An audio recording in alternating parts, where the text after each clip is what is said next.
My name is Lucas, and for the last 8 years, I thought I had the perfect life.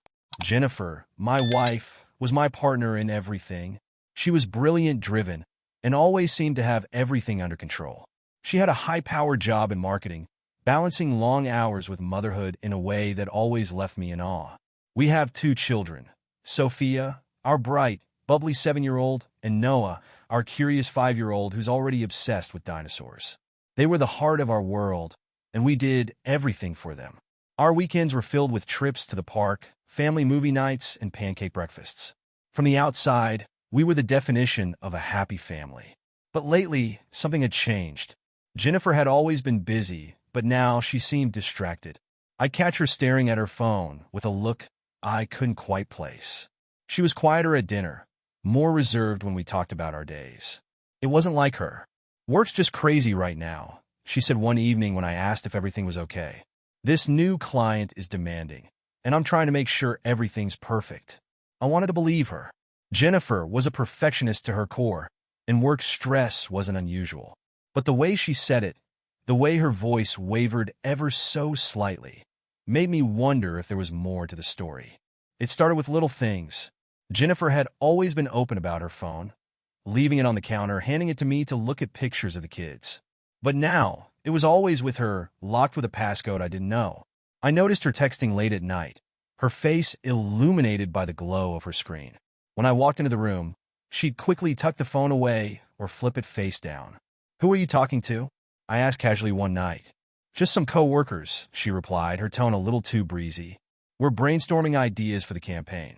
Her answer made sense, but something about the way she said it didn't sit right with me. Then there were the late nights. Jennifer had always been dedicated to her job, but now she was coming home hours later than usual, claiming she had client meetings or last-minute deadlines. She seemed flustered when I asked about them, her explanations vague. One Friday evening, I decided to surprise her by bringing her dinner at the office. She'd texted earlier to say she'd be working late, so I figured I'd drop by with her favorite sushi to brighten her night. When I arrived at her building, the parking lot was empty. Her office was dark, no signs of life inside. Confused, I called her. "Hey, where are you?" I asked, keeping my voice casual. "At the office," she said quickly, a little breathless. "We're wrapping up soon." I stood there in the deserted parking lot, my stomach twisting. She was lying to me. That night, I couldn't shake the image of Jennifer's empty office. I sat in my car, staring at the dark building, trying to process what was happening. Was I being paranoid? Was there some logical explanation I wasn't seeing? When Jennifer came home later that night, she was unusually cheerful. She kissed me on the cheek, thanked me for taking care of the kids, and chatted about her busy evening. "I'll sleep so well tonight," she said, stretching as she headed upstairs. "Long day, but productive." Her words made my chest tighten. She was so convincing, so casual, as if she truly believed her own lie. The following weekend, I decided to dig deeper. While Jennifer was upstairs helping the kids with their baths, I picked up her phone from the kitchen counter. It was locked, but the tracking app I'd installed on her phone weeks ago still worked. The logs didn't lie. On the night she claimed to be at the office, she hadn't been anywhere near it. Instead, her phone had pinged at a small cafe downtown. The cafe wasn't unusual in itself. It was a popular spot with cozy seating and great coffee. But why would Jennifer lie about being there? And who was she with? The next time she said she was working late, I decided to find out for myself. I parked down the street from the cafe, my heart pounding. It felt wrong, invasive, but I couldn't ignore the nagging feeling that something wasn't right. After waiting for what felt like an eternity, I finally saw her. She was sitting at a table near the window, laughing with someone. But it wasn't a coworker, or at least not any coworker I'd met before. It was a woman.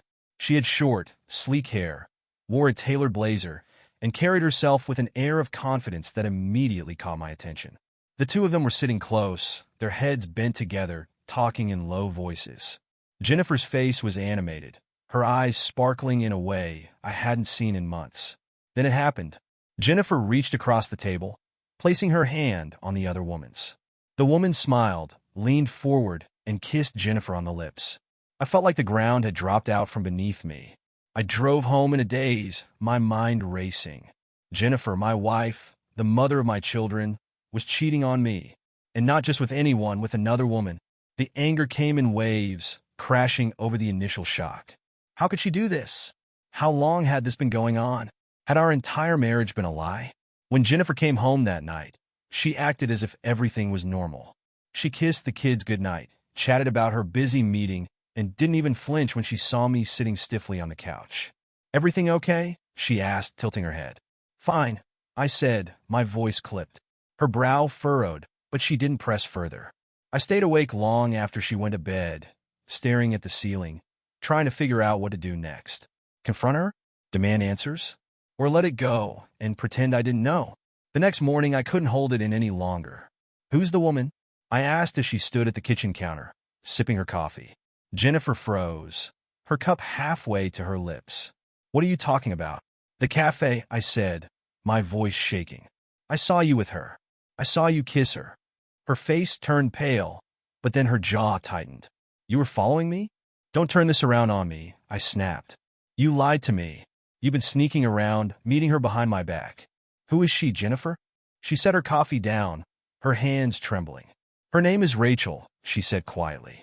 "And it's not what you think." Jennifer's words hung in the air like a heavy fog. Her voice, quiet and shaky, didn't match the woman I thought I knew. "It's not what you think," she repeated, avoiding my eyes. I laughed bitterly. "Then tell me, Jennifer, what exactly am I supposed to think when I see my wife kissing another woman?" She took a deep breath, her hands gripping the counter.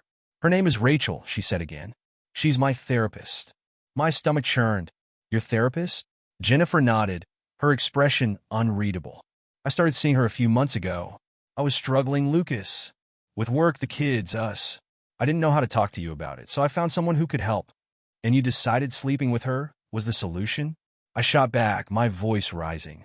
"It wasn't supposed to happen," she said quickly. "At first, it was just sessions, professional, helpful. But then we started talking about things that were deeper, about me, who I am, and what I want. And it just happened." I stared at her, trying to process what she was saying. Her words felt rehearsed, like she'd prepared for this moment, but hadn't expected it to come so soon. "You cheated on me," I said, my voice cold.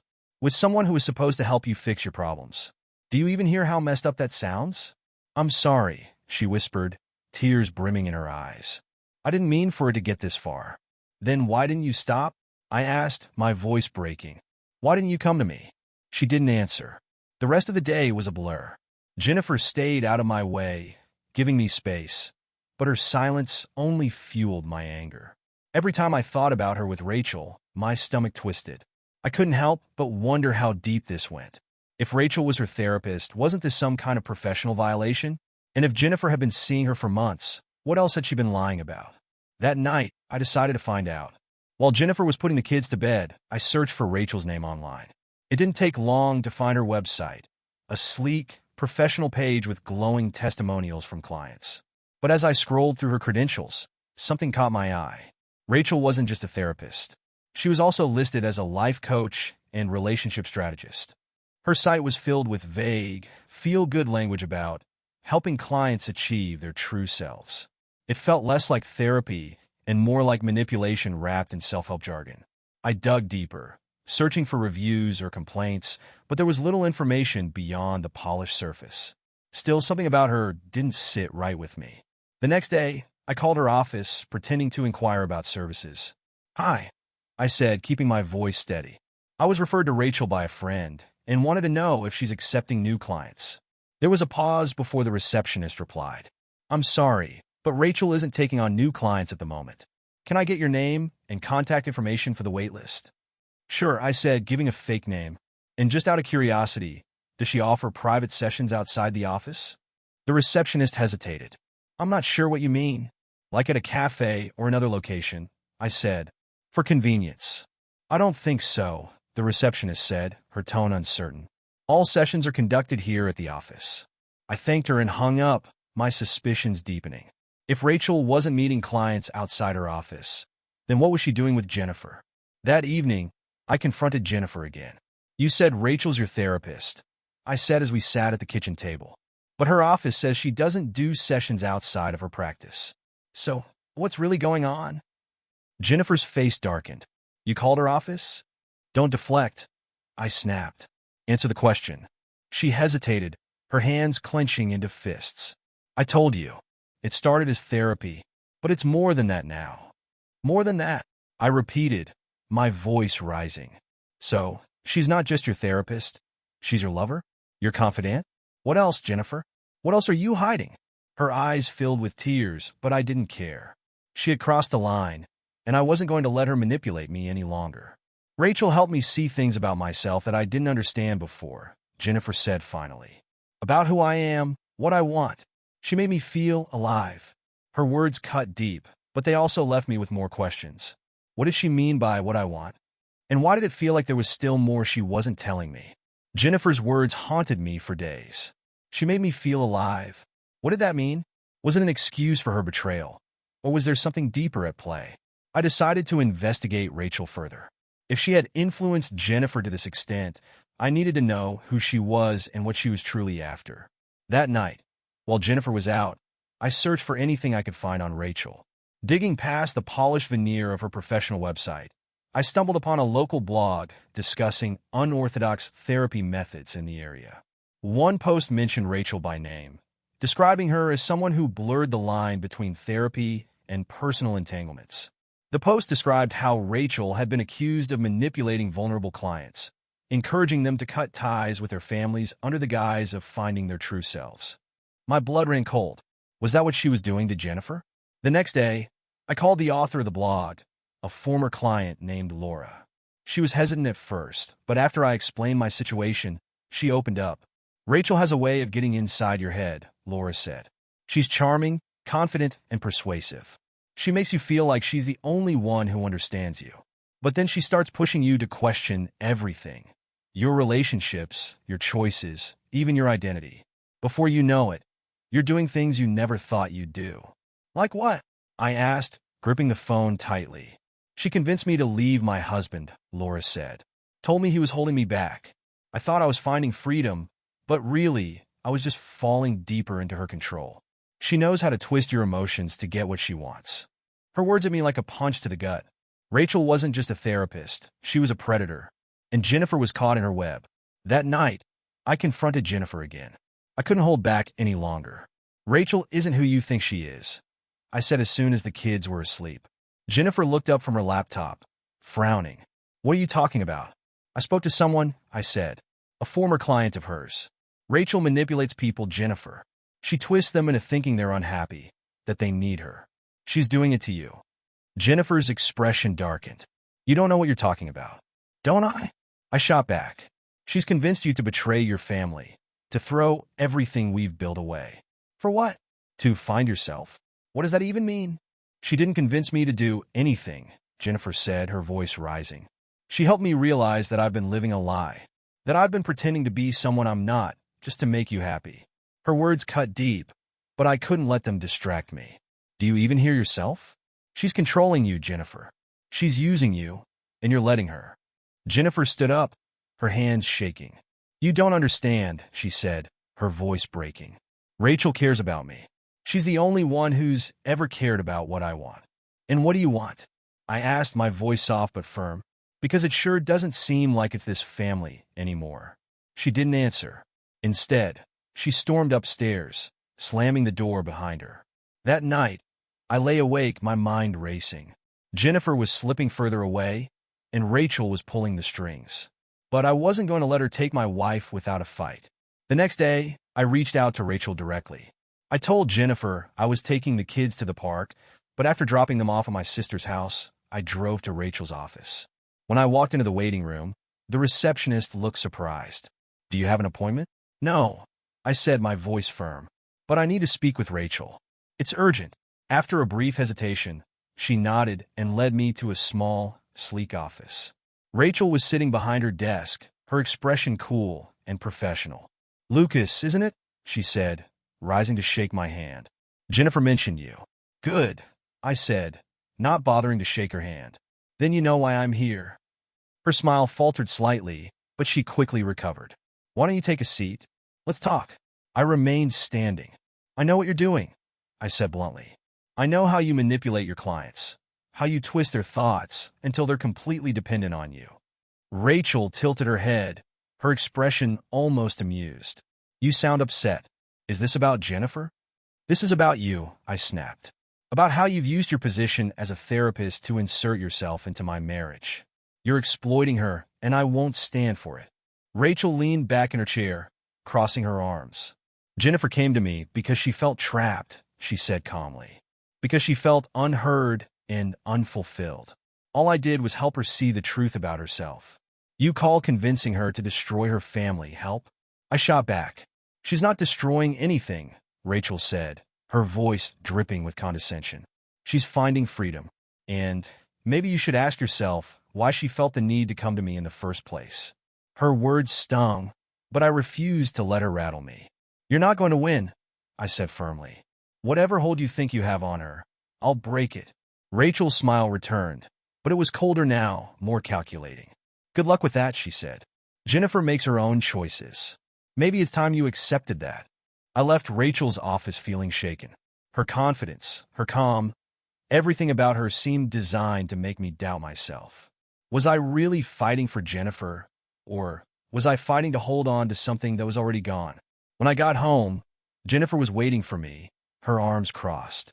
Where were you? She asked, her tone sharp. I could ask you the same thing most nights, I replied, refusing to be intimidated. Her eyes narrowed. Did you go to Rachel? I did, I said. And she's exactly who I thought she was, a manipulative fraud who's using you for her own gain. Jennifer's face darkened, her hands clenching into fists. You had no right to do that. I had every right, I said, my voice rising. You're my wife, Jennifer. We're supposed to be a team, but instead, you've chosen her over us. I chose me, she shot back. For once in my life, I chose what I wanted. And if you can't handle that, maybe you're the problem, not Rachel. Her words hit me like a slap, but they also fueled my resolve. Rachel had poisoned her mind, but I wasn't going to give up. I had to find a way to pull Jennifer back before it was too late. Jennifer's declaration, I chose me, echoed in my head for days. It felt like a death knell for our marriage, a final rejection of everything we had built together. But I couldn't shake the feeling that Rachel's influence was at the center of it all. While Jennifer grew more distant, I doubled down on uncovering the truth. I reached out to Elise, a private investigator recommended by a friend, and shared everything I had learned about Rachel. If she's as manipulative as you say, Elise said, there will be a trail. People like her always leave one. A week later, Elise called me with an update that changed everything. Lucas, you're not going to believe this, she said. Rachel isn't just manipulating Jennifer. She's been doing this for years. What do you mean? I asked, gripping the phone tightly. I dug into her past, Elise said. Rachel has a pattern of targeting vulnerable clients, encouraging them to cut ties with their families, and then convincing them to funnel money into her so-called projects. Money, I repeated, my stomach twisting. Yes, Elise confirmed. She frames it as a partnership, an investment in their new, independent lives. But in reality, it's all for her own gain. She's been involved in at least 3 similar cases, though none of them ever made it to court. Her victims were too ashamed or too afraid to come forward. My chest tightened as the pieces began to fall into place. Jennifer had been withdrawing money from our joint account recently, claiming it was for work expenses or things for the kids. Was she giving it to Rachel? That evening, I checked our bank statements. Sure enough, there were multiple large withdrawals over the past few months, far more than Jennifer had ever spent before. When I confronted her about it, she didn't even try to deny it. It's my money too, she said defiantly. Our money, I corrected. Money we've saved for this family. And you're just giving it to her? For what, Jennifer? What has she promised you? She's helping me start over, Jennifer said, her voice steady but cold. She believes in me, Lucas. Something you've never done. Her words stung, but the anger burning inside me kept me focused. She's not helping you, I said. She's using you. And when she's done, she'll move on to her next victim. Jennifer's face twisted with anger. You don't know her like I do, she snapped. She's not like that. Then why is there a trail of broken families and stolen money in her past? I shot back. Her silence spoke volumes. The confrontation with Jennifer left me spinning. For all her defiance, there was a flicker of doubt in her eyes when I mentioned Rachel's trail of victims. But she was still too deep under Rachel's spell to break free. After she stormed out of the house, I sat at the kitchen table, staring at the bank statements spread before me. The withdrawals weren't just frequent. They were deliberate. Large sums, always just under the amount that would raise flags with our bank, siphon away into accounts I didn't recognize. I picked up my phone and called Elise. "She's definitely transferring money to Rachel," I said. "And I think it's more than Jennifer even realizes." Elise's voice was calm but firm. "We need to escalate this. I've been working on tracing the accounts tied to Rachel. There's a lot more going on here than just Jennifer's involvement." "What do you mean?" I asked, my chest tightening. "There are connections to offshore accounts," Elise explained. "Rachel's not just scamming individual clients. She's running a full-blown operation. The money doesn't just disappear into her pockets. It's laundered, split up, and funneled into shell companies. She's covering her tracks, but not well enough." My heart sank. This wasn't just about Jennifer's betrayal anymore. It was about protecting her from becoming collateral damage in Rachel's larger scheme. The next day, I decided to contact the people Elise had identified, Rachel's previous victims. It wasn't easy tracking them down, and convincing them to talk was even harder. Most of them had cut ties with Rachel years ago, but the wounds she left behind were still raw. The first victim, Laura, was hesitant at first. "I don't want to relive it," she said over the phone, her voice strained. "It took me years to rebuild my life after her." "I understand," I said gently, "but I need your help. My wife is caught up with Rachel, and I'm afraid she's going to lose everything if I don't stop it." There was a long pause before Laura spoke again. "Rachel has a way of making you feel like she's your savior," she said. "Like she's the only one who understands you. She creates this sense of dependency, like you can't make a single decision without her approval. And when she has you where she wants you, that's when she starts taking." I swallowed hard. "Taking what?" "Everything," Laura said. "Your money, your confidence, your relationships. She isolates you from the people who care about you and convinces you it's for your own good. By the time you realize what's happening, it's too late." Her words mirrored everything I'd seen in Jennifer over the past few months. The secrecy, the defensiveness, the obsession with Rachel. "Did you try to stop her?" I asked. "I did," Laura said bitterly. "I confronted her, told her I knew what she was doing. She just laughed. She said I was free to leave, but she knew I wouldn't. And for a while she was right. I was so broken, I didn't think I could survive without her." "But you did," I said. "It took years," Laura admitted, "and a lot of help from my family. But Rachel didn't just take my money. She took a piece of me I'll never get back. Don't let your wife fall into the same trap." After speaking with Laura, I reached out to another victim, Sarah, who had a similar story. But Sarah's situation was even more alarming. "Rachel doesn't just manipulate people," Sarah said. "She destroys them.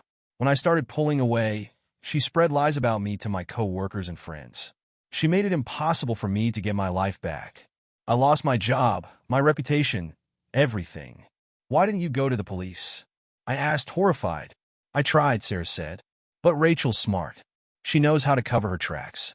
She never leaves anything in writing, and when I tried to report her, she painted me as some unhinged client who couldn't handle the truth about myself." Her words sent a chill down my spine. If Rachel could ruin someone's life so thoroughly, what was stopping her from doing the same to Jennifer? Or me? That evening, as I sat in the quiet of the house, I realized I was facing a race against time. Rachel had already taken so much from Jennifer: her money, her sense of self, her connection to our family. If I didn't act now, I might lose her completely. But there was one thing: Rachel hadn't counted on me. Jennifer may have been under Rachel's spell, but I wasn't. I still had the support of people who cared about us, my family, Elise, even Rachel's former victims. I made a silent vow. I would expose Rachel for who she truly was. And I would do whatever it took to protect Jennifer and our kids from the wreckage she left in her wake. The next morning, Elise called with a breakthrough. "I've traced one of the offshore accounts Rachel uses," she said, her voice tense but excited. "It's tied to a shell company registered under a pseudonym. The name on the account doesn't match her real name, but the transfer patterns confirm it's her." "What does this mean?" I asked, gripping the phone tightly. "It means we can prove she's laundering money," Elise explained. "If we bring this to the authorities, they'll have enough to investigate her operation. But we'll need more evidence to directly link Jennifer to the scheme.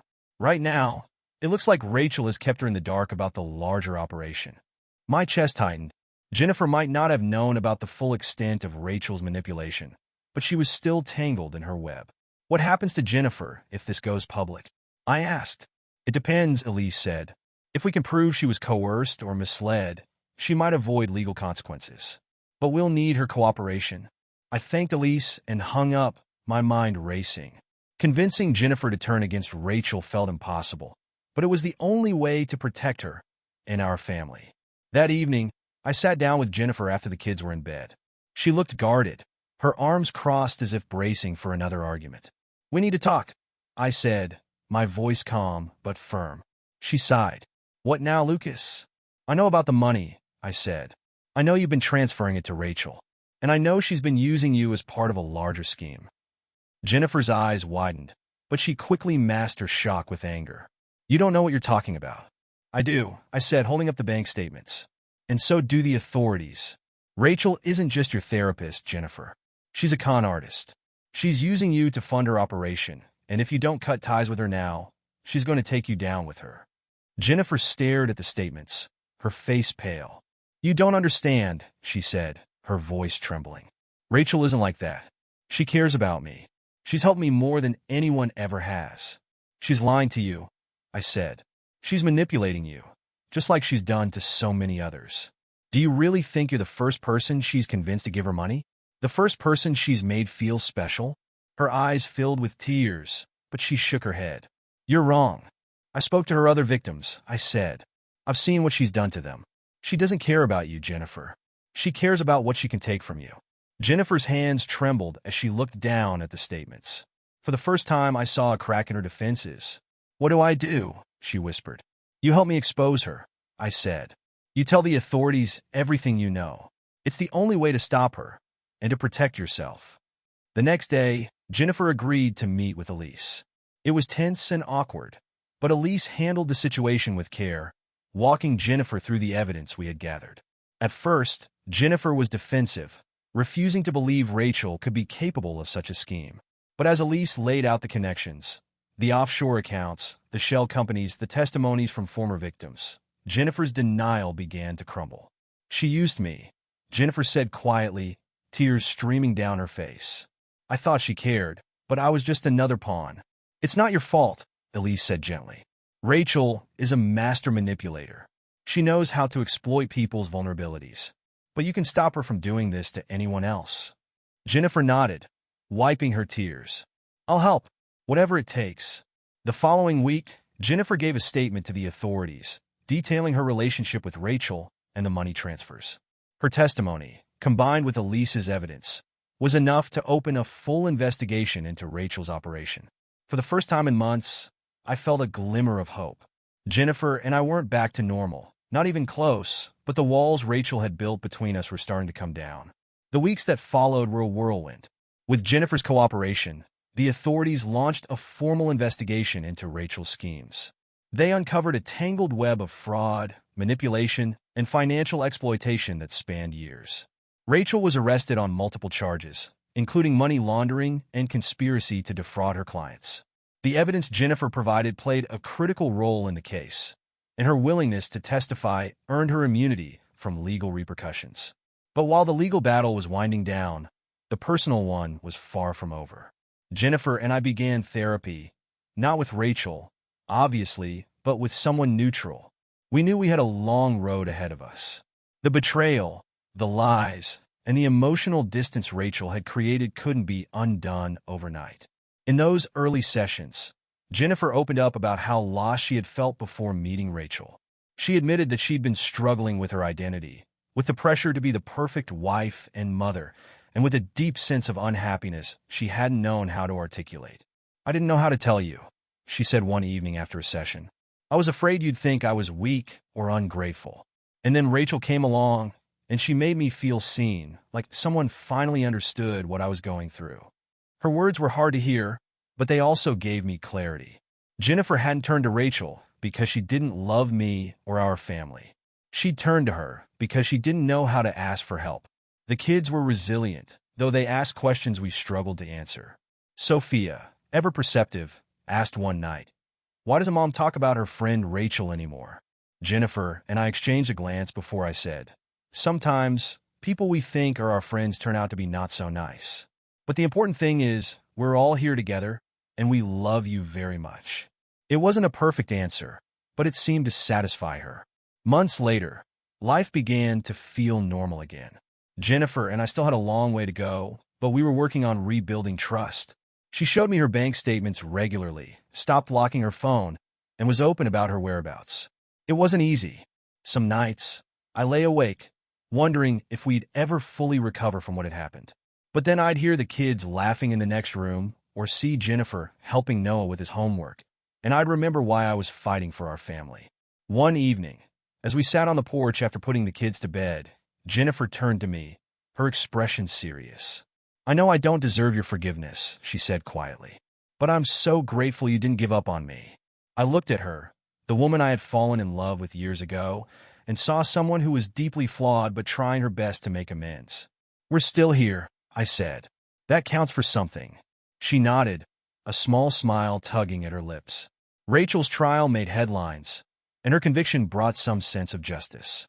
But for me, the real victory was knowing she couldn't hurt anyone else the way she had hurt Jennifer, and so many others. Looking back, I realized this experience had taught me something important. Relationships aren't perfect, and people aren't either. But with effort, honesty, and a willingness to face the darkest parts of ourselves, it's possible to heal. If you're reading this and struggling in your own relationship, my advice is this: don't ignore the cracks. Talk to each other, even when it's hard. And if you're feeling lost, reach out for help. But make sure it's from someone who genuinely wants to help you, not exploit you. For Jennifer and me, the road was messy, painful, and uncertain. But we found our way back to each other, one step at a time. Thank you for listening for our story.